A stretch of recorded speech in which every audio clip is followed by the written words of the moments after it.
Hey there and welcome back to XCOM. My name is Pete and today we complete another episode of our XCOM Enemy Within Ironman Impossible walkthrough. Last time we left off after completing another terror mission, we unlocked the Pale Horse achievement for finally killing over 500 aliens over the course of this playthrough, and we wrapped things up just a few hours shy of the construction of the Hyperwave Relay. Now, before we start scanning today to complete that construction project, let us quickly head into engineering, where we will now purchase 5 fusion lances. Now, in my opinion, as a late-game weapon, the EMP cannon is actually a better choice, but it's also a tiny bit more expensive and this is a completionist playthrough, so I think it makes sense to equip one half of our fleets with EMP cannons and the other one with fusion lances. In total, this costs us 275 credits, so the weapons are not cheap, but I can pretty much promise you, sooner or later they will be worth it. Now let's also quickly put them on our firestorms that still have laser cannons. In 24 hours we then have an aircraft fleet that should get us through all the way to the end of the game. And that is all I wanted to do to prepare for the episode, so let's start scanning.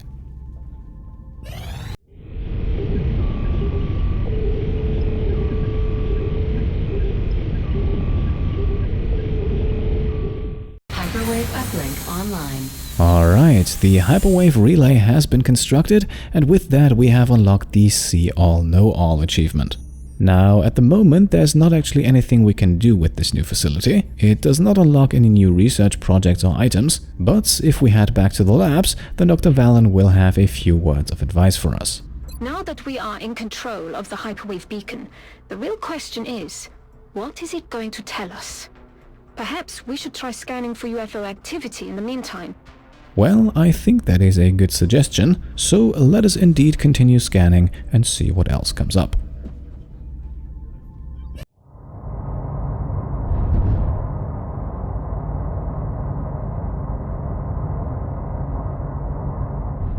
Illyrium generator complete. Okay, and with that we now also have access to an Illyrium generator, so we now have a nice surplus of power that should last us until the end of the game. And we also have 2 Foundry projects coming up, so let's quickly keep scanning until those are completed. And here we are, it is finally time. We can now officially construct a heavy weapons platform. Let us wait one more moment though until the other project is completed as well.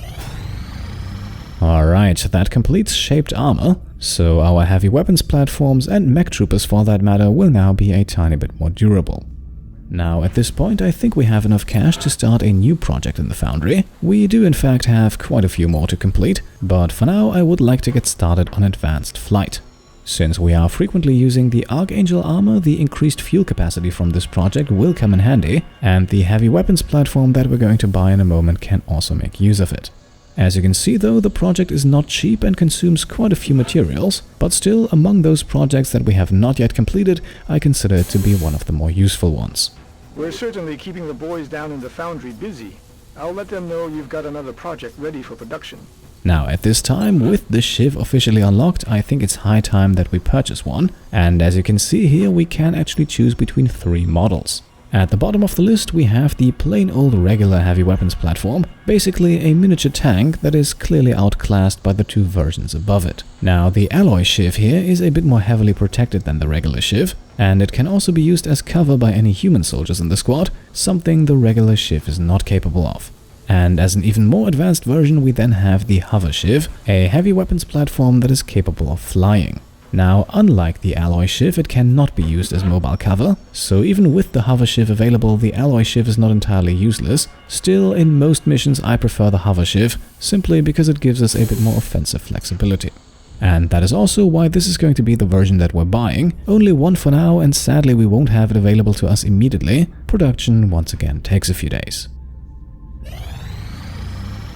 Okay, so here we now have a request from China, and honestly one of the stranger ones in my opinion. China wants to have 4 flashbang grenades and offers a cash reward of 190 credits. Now, I will admit from a gameplay mechanic standpoint I really don't like this, because this request is essentially free money. Making flashbang grenades does not cost us anything apart from a few credits of our own, and for those 3 units that we need to make to fulfill this request, we of course need to spend much less than we'll be getting in return. So yeah, good for us, but in my opinion a bit of an oversight. Again, what this request boils down to is, in the worst case scenario, about 100 credits for free.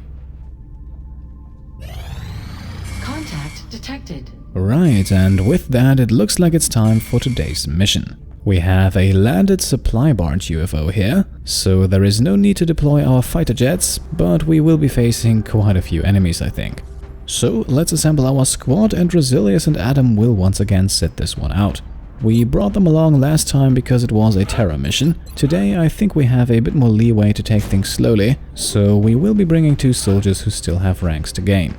One of those will be Annette, and we also want to give her the ghost armor back, so let's remove that from Emilia in exchange for a skeleton suit.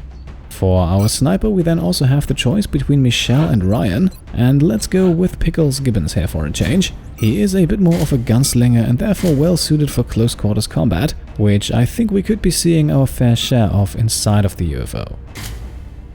Equipment-wise, we're then really not seeing anything overly crazy here. We will put the arc thrower on Emilia this time. I still hope that we'll be able to capture and eventually interrogate a Muton elite. That would also provide us with another heavy plasma for Andrea, which is the reason why we have not yet spent over 250 credits to purchase a second one. And with that, our preparations are completed, so let's head out into the field.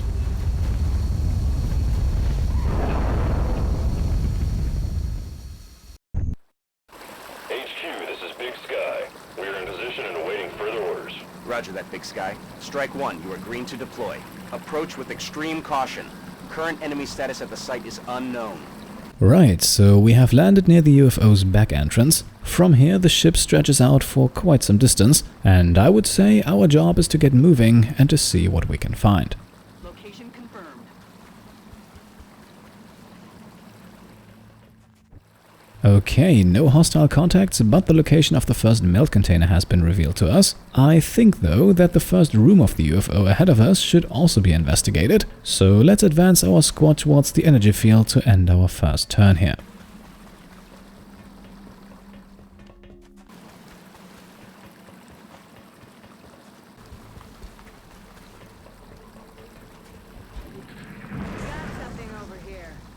Okay, looks like we're starting things off with a trio of heavy floaters. 2 of them have come out of their hiding place to engage us, while number 3 remains on overwatch right here in the corner. Now, unless any other aliens are hiding inside of that room, I don't think this is going to be too difficult. So let's start things off with Sharky Santoso, who can get herself into a position where she can take a free guaranteed hit against one of the 3 floaters. Alright, critical hit, but unfortunately no kill. 1 more point of damage would have certainly been nice, but let's not deviate from the plan because of that, and instead take 2 more shots against the other floater. Okay, and this time 1 hit is already enough to give us the kill. We also activate Louisa's combat rush now, so let's move up with Ryan here and use Mind Fray to land the killing blow on floater number 2.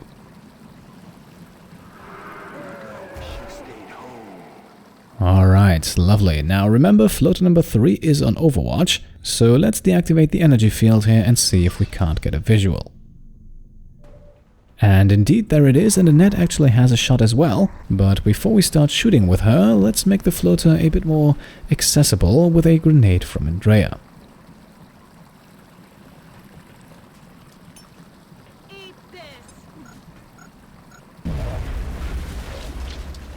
Okay, 6 points of damage and the floater is now a bit more exposed. However, I am still not 100% certain if Kim here would have a line of sight if she moves 1 tile to the left. The wall in that spot is not fully destroyed and the game is sometimes a bit weird in that regard. So let's play it safe and move her around the other side. Since she only moves 1 tile into the floater's line of sight, she will also not trigger Overwatch this way. With another Mind Fray, we can then get our enemy down to 5 hit points, and that leaves 5 more for the final Mind Fray coming from Annette. Can you feel the pressure? And there we are, Annette also receives her last promotion of the game, so starting next mission she will finally be our squad leader. To end our turn here, we can now move up with Emilia into a safe spot behind the next energy field, and then we'll wait for our enemies to make a move. Okay, that sounded like mutons to me. And well, our next target is probably the meld anyway. Conveniently enough, Louisa can also stealth over there without having to dash. I'm on it, Commander.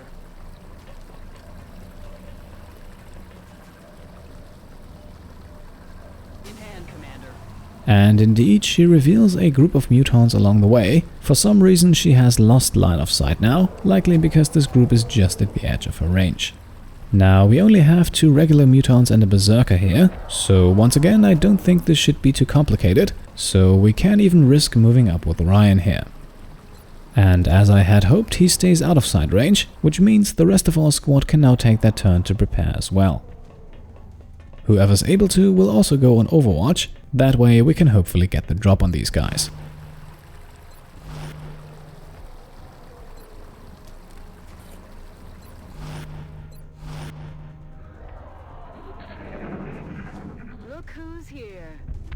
And those overwatches were indeed a good idea, it seems. The mutons make their move and we get a few free reaction shots.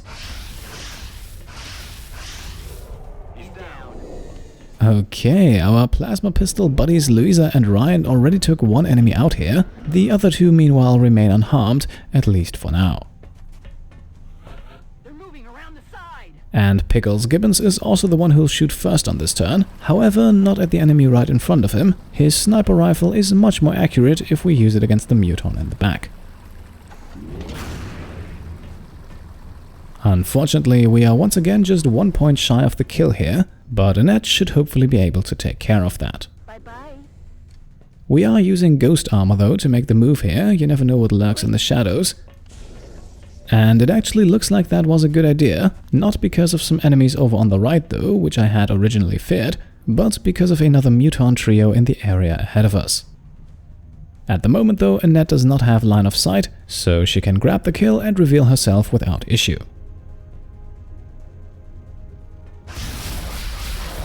I'm going to get you. All of you. Finally then, we're sending Emilia up into an elevated position here, although for some reason she can't actually shoot from there. It looks like that small roof overhang here is blocking her line of sight, which is very unfortunate, but we have other options, for example in the form of heavy Kim Lupi.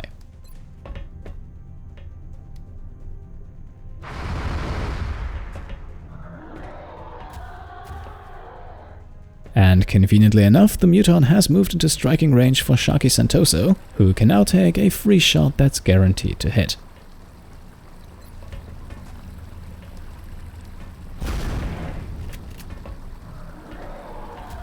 And well, since 7 points of damage are all that we have left, let's simply fire again. Right, so at this point we already know where the next enemies are hiding, and perhaps they're also going to move on their turn, so let's not do anything crazy here, simply put Andrea and Emilia on Overwatch and see what happens.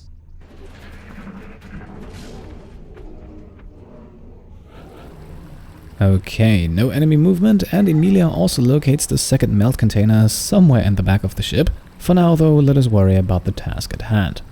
And we're actually starting things off here with a rocket from Andrea. Yes, this will destroy some alien equipment in the area, but it should also make the subsequent firefight a whole lot easier. Launching.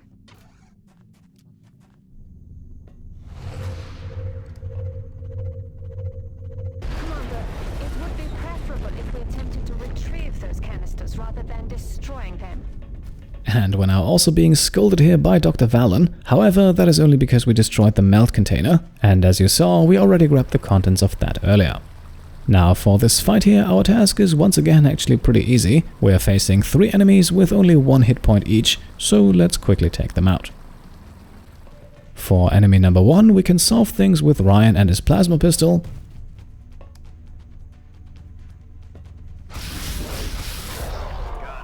Enemy number 2 will then suffer the same fate, only at the hands of Annette.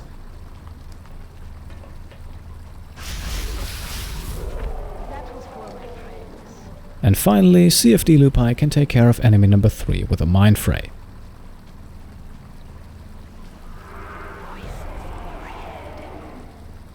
And there we are, all enemies have been defeated and we can proceed onwards, as usual by sending out our scout Louisa.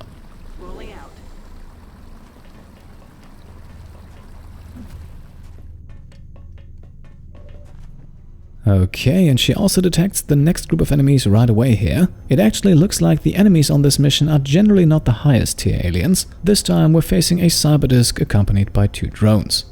If we can hit that Cyberdisk with a rocket from Kim or Andrea, this should not be too much trouble, but until then let's be careful not to alert our enemies too early. Miss Solberg can simply continue to sneak along the roof here and then go on overwatch. Perhaps her elevated position already gives her an advantage on the reaction shot.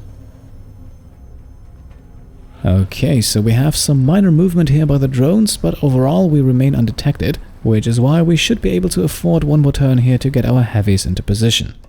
With Annette we will also prepare to perhaps go around the side for a flanking maneuver, but again, for the moment our squad will make sure to stay hidden.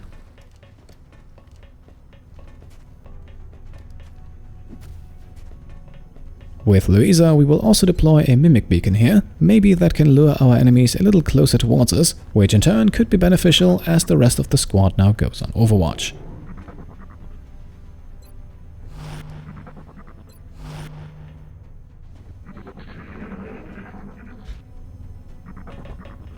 Here they come. Okay, so that is of course always a danger when using the mimic beacon. Instead of luring in the Cyberdisk, we have now activated another group of Mutons, and our reaction fire is therefore completely focused on the Muton Berserker.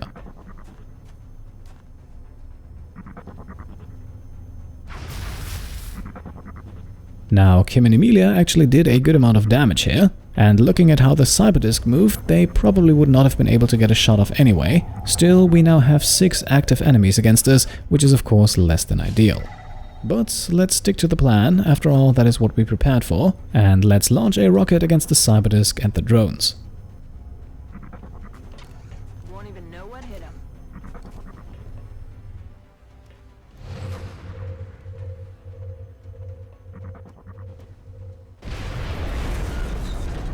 Clear to engage.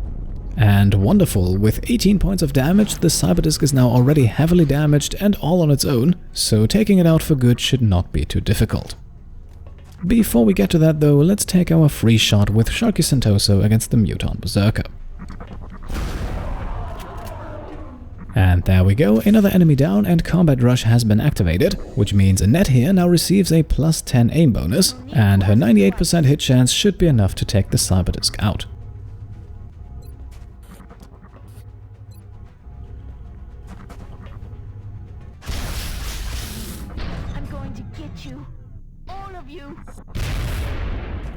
Okay, so at this point we still have 2 regular Mutons somewhere in the shadows here, and they're probably too far away to reliably scout them out. So instead let's grab some protection and put up a small overwatch trap. They know that we're here, so I'm sure that they will show themselves. Now, moving up Emilia here might have been a bit risky, but in my experience I don't think I have actually ever encountered enemies on the rooftops in these missions, and as you can see, she also luckily does not uncover any new aliens. What she can do now is deploy a smoke grenade to keep our overwatchers safe, and then we'll once again wait and see what happens. Let's rock.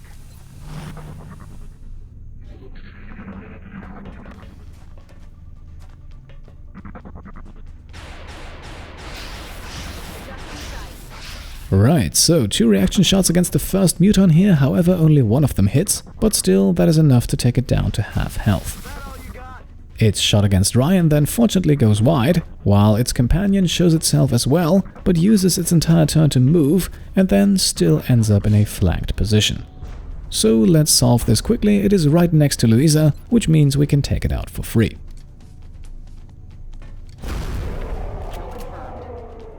For the other one, we'll then move up with Ryan and let him finish what he started with his reaction shot. This time, however, we'll use Mindfray for the kill. And there we are, another group of enemies is defeated, so let's keep scouting. Aye, aye, Commander. Okay, so looks like this is a bit of a theme for this mission. Lots and lots of enemies, but not necessarily the toughest ones, which of course only makes our job easier. Now I think we'll use one more turn to set things up here. Emilia can grapple behind some cover. And with Annette we'll once again use Ghost Armor. She has quite a bit of distance to travel, and once again we should not take any risks.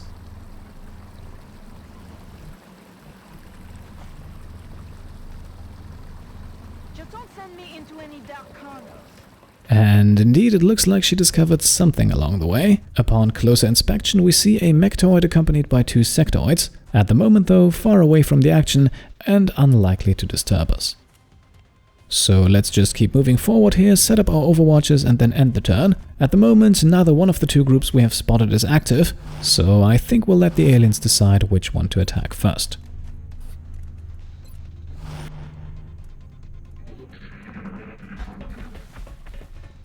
Okay, looks like it is in fact the group of Mutons that grabs our attention here, and our first reaction shot is also already finding its target.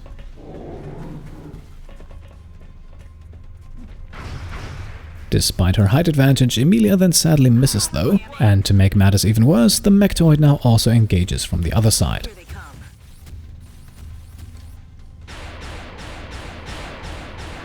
Shot wide. They're moving around the side. They're moving up. They're shifting their attack. So we have 3 Mutons on our left, with one of them currently hidden. If I'm not mistaken, that one dropped down right next to the stairs here. Over on the other side, meanwhile, we have a Mectoid on Overwatch accompanied by 2 sectoids, with one of them also currently out of sight. And that group is also the one we're taking care of first, with a Shredder rocket from CFD Lupi.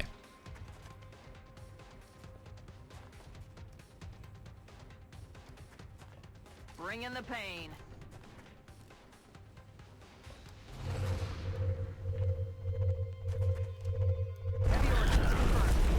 Right, so the 2 sectoids are killed immediately. The Mectoid meanwhile suffers 13 points of damage, and it is now in a good position for a headshot from sniper Pickles Gibbons.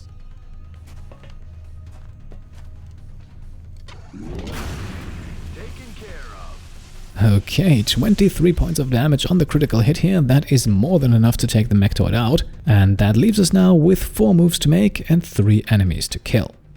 Now up first, we'll actually run and gun into the shadows with Sharky Sentoso here. A bit of a risky move, yes, but I think it's the necessary one if we want to kill the Muton hiding down here. Now for the full health Muton here, we will start things off with a grenade from Andrea, which will also remove the enemy's cover. Going out.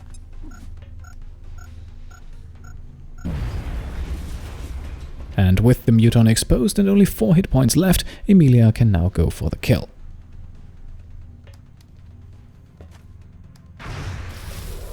Dead and gone. And that, conveniently enough, leaves one enemy at 5 hit points, which is just the amount that Annette can take care of with a mind fray. You made a terrible mistake coming here.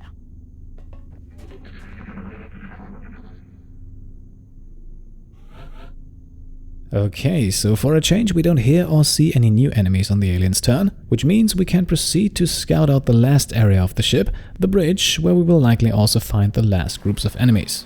Running.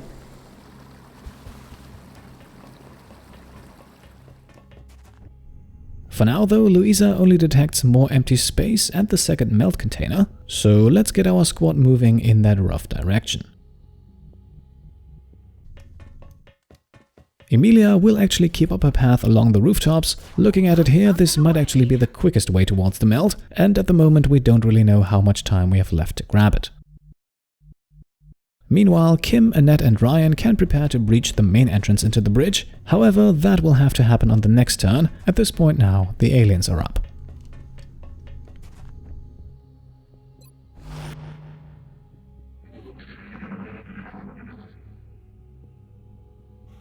And once again, no movement, no noise. Let us therefore keep going with Louisa here and move closer towards the melt. Heading there now. Okay, looks like we will have to take care of 2 sectoid commanders first. These might actually be the last 2 enemies on this mission, but the bridge here is large, so I'm not exactly betting on it. Now, we could once again start things off with a rocket here, but no matter how we aim it, that would destroy multiple pieces of alien technology.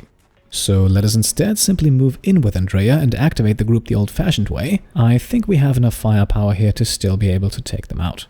I'm on it, Commander. Enemies in sight. And in fact, they're making it quite easy for us by actually moving towards Andrea. Before we make any moves though, let's also deactivate the energy field here just to see that no one else is in the room. And that is in fact the case, so let's engage. And yes, we are still going with an explosive despite my concerns earlier. This time, however, the grenade will only destroy one piece of technology instead of two.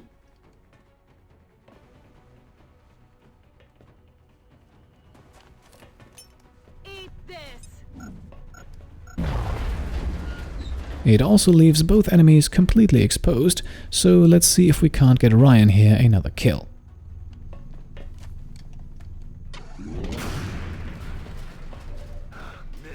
Right, a rare miss for our sniper here. Maybe our heavy Kim is a little more accurate, and if she isn't, then we can at least fire twice. Hostile neutralized. There is no need for that though, as the enemy is immediately taken out in one hit, and for the next one let's send in Annette, once again using ghost armor, just to be on the safe side.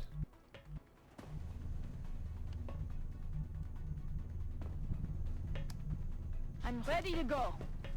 Her ghost mode also gives her a guaranteed critical hit here, that is, if she can land the shot in the first place. Suddenly they All don't mission seem objectives so tough. complete. And that she can, and that actually ends the mission. After killing 23 enemies, we now at least no longer have to recover the second melt container, so let's send our squad back to the base.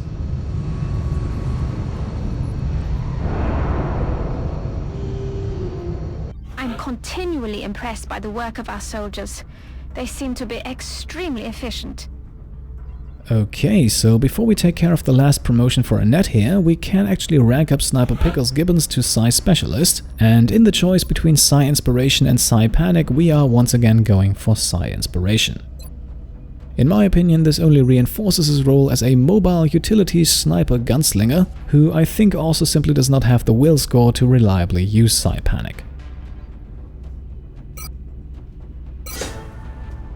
Now with Annette we can choose between Savior and Sentinel, and as tempting as the two Overwatch shots from Sentinel would be, Annette is still supposed to eventually replace Emilia as the only support in our squad, and I think with only one support you kind of have to go all in on their healing abilities, which is why we're going with Savior. I will actually talk about Emilia's role going forward in just a second. For now, let's take a brief look at the loot here, and we can see the list is quite long, and it contains a few things of value that we should be able to sell. So let's do that right here and now and head over to the Grey Market, where we're able to part ways with 95 credits worth of alien equipment.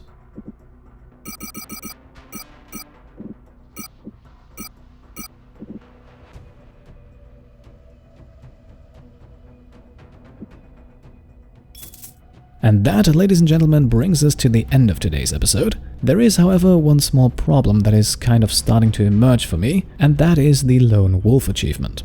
Now, to unlock this achievement, we will need to clear out a UFO crash site with only one single soldier, and since we don't want to void the Ain't No Cavalry Coming achievement in the process, this will have to be either Emilia or Andrea. Now, unfortunately, on this difficulty setting, clearing out a UFO crash site with only one single soldier pretty much requires psionic abilities, which neither Emilia nor Andrea have. Now, admittedly, we haven't actually tested them yet, but the chances for success are slim since we have so many psionic soldiers already, and it would also leave them incapable of joining any missions for 10 days, which is once again very risky since we do want them to participate in every single mission. So I'm not quite sure how we're going to tackle this issue. If I had to choose, I would actually go with the Lone Wolf achievement, I think. It is a bit more unique in my opinion, but of course, ideally we will be able to unlock both. So if you have any ideas on how to accomplish that, maybe even without psionic abilities, then let me know. I have been thinking about this for quite some time, and so far I have not really come up with a solution. So let me know your thoughts in the comments below, and as always I hope you enjoyed today's episode, and if you did then I would of course be very happy if you could leave a thumbs up. If you like what I'm doing and want to support me and my channel further, then by all means go ahead and subscribe if you haven't done so already. Alternatively, you can also check out and maybe even pledge to the Pete Complete Patreon. Thank you all for watching, and I'll see you next time. Cheers.